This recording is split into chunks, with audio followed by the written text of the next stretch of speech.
She was the fastest ship in the world, an icon of American ingenuity. Now the SS United States awaits her final journey, not on the sea, but to the bottom of it. In this video, we explore the great history of the SS United States and its current situation in Mobile, Alabama. Join us today as we step into the glory days of this historic ship and current state as a rusting, faded beauty of the past. Before we visit, we have to look back to the SS United States' career. We start in 1894. A young boy stands among a crowd of thousands of spectators waiting to witness a massive ship launch into the river for the first time. This was the start of a lifelong obsession of ships for the 8-year-old William Francis Gibbs. From that day forward, Gibbs would devote himself to naval design with a specific fascination for the passenger liner. From his early years as a failed Harvard student and lawyer, he had a goal that would set the building blocks for the SS United States. As early as 1916, William Francis Gibbs and his brother Frederick Gibbs had been devising a ship over 1,000 feet long. It would also be the safest and fastest ship afloat. But according to Gibbs, quote, multiple wars got in the way. This refers to World War I and II that delayed the naval architect's dream. Between and during the wars, the Gibbs brothers were hired to design a fleet of various ships for the United States Navy, as well as numerous smaller ocean liners, yachts, tugs, fireboats, and cargo steamers. Among Gibbs' most famous works were the Liberty ships of World War II.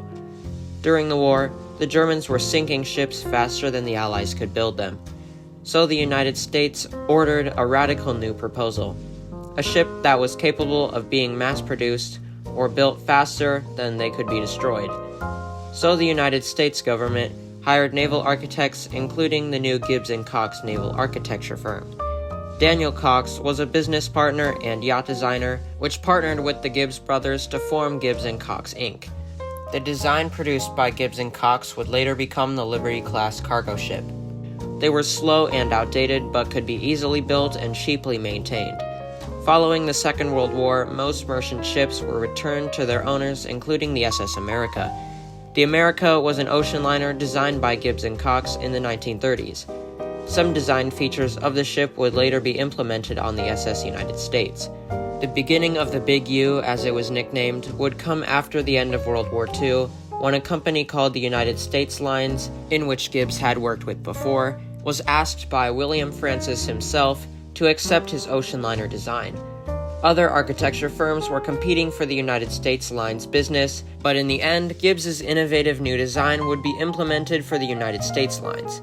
The project would be plagued with financial and legal battles until finally, after over 40 years of intensive research and development, the SS United States was completed. And it was a big deal. The ship was celebrated by the American public as an engineering marvel. Soon, Gibbs's glamorous new superliner would be tearing across the North Atlantic Ocean to win the blue ribbon for the United States Lines and for the United States. First time in nearly a century. After a short 3 days, 10 hours, and 40 minutes, the liner would steam into port, beating the old Queen Mary by over 10 hours. The triumphant ship and its crew would also be pushed to the limits on the way home, also beating the westbound speed record in the process. Following the clean sweep, as it was called, the SS United States would continue regular transatlantic service for years to come. But by the late 50s and into the 60s, a new enemy was on the rise. This was the jet aircraft. By 1960, the airliner had eclipsed the passenger numbers of ocean liners, hence bringing the end of the fabulous ocean liner era. Another blow to the maritime industry would come in 1967, with the unfortunate death of America's greatest naval architect. William Francis Gibbs would pass away due to health complications on the 14th of November 1967. 2 years later, Gibbs's pride and joy would be removed from service forever. And that brings us to today. It is early in the morning of September 27th. I got up today thinking that we would be at the liner by 3 o'clock in the afternoon. I was very wrong. We were flying to Charlotte for a connecting flight to Mobile. Well, one single flight attendant was late. 5 hours late to be exact. This made us miss the connection and only got worse from here. After waiting, we made our first flight from Cedar Rapids to Charlotte, and then, after sitting in the airport for 5 hours, we would finally make one last flight from Charlotte to Mobile. The next day, I would get a glimpse of William Francis Gibbs' expertise. By 9 o'clock the next morning, we were on our way to the funnels of the SS United States. These were the two largest funnels ever fitted to an ocean liner. By doing some research, I was able to find the location of the funnels using Google Maps resources and web results. But when we went there, they were gone. Luckily, the massive stacks were just down the road from where I had originally anticipated they were at. I was thrilled to have found the iconic structures, especially since I got to share their condition with the world. Unfortunately, the funnels were surrounded by fences and somewhat difficult to see. In addition, I was unable to see the radar mast, so I'm assuming that it's laying down next to the funnels. Furthermore, the funnels are in a semi-remote location, so it is difficult to see the icons of the past. But from the view you can get, it certainly gives you a true idea as to the expertise of William Francis Gibbs. Following the phenomenal visit to the funnels, we headed to downtown Mobile to get a glimpse at the long-abandoned superliner. And the first time I saw it, my breath was taken away. Among the blocky and generic ships of modern days was a ship that had outlived its time. After getting off the highway, we pulled into a small side road. This was the best possible location to view the ship on land, and let me tell you, the Big U certainly lives up to its name.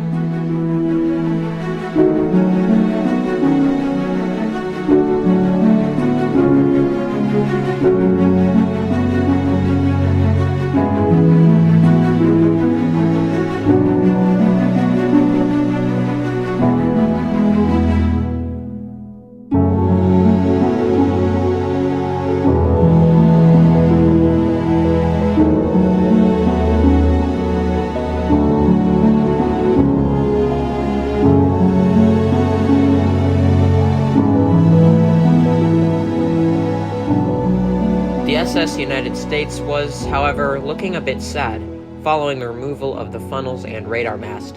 I would also like to mention that almost every single piece of glass is off the ship, but I don't know where it is going once removed.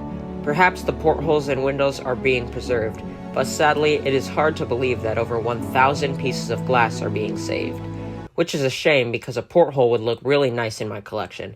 Anyway, besides the ship itself, there was a makeshift memorial that visitors had set up, putting American flags in the gravel as tribute to the old liner.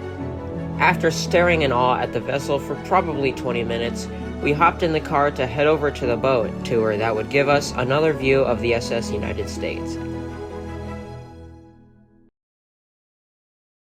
Soon, we were climbing aboard the boat tour and casting off from the pier. Before we reached the liner, though, we looked at some other ships in the area, like a newly completed military ship. But finally, after what felt like hours, we pulled around the bend of the Mobile River, revealing the rust-streaked hull of the SS United States. As we pulled closer, I noticed that the starboard anchor was gone. It was likely sitting near the funnels in storage. As we pulled further down the length of America's flagship, I was awestruck at the size and majesty of the beautiful old ship. But as quickly as we were slowly sailing around the SS United States, we left it behind to continue our tour.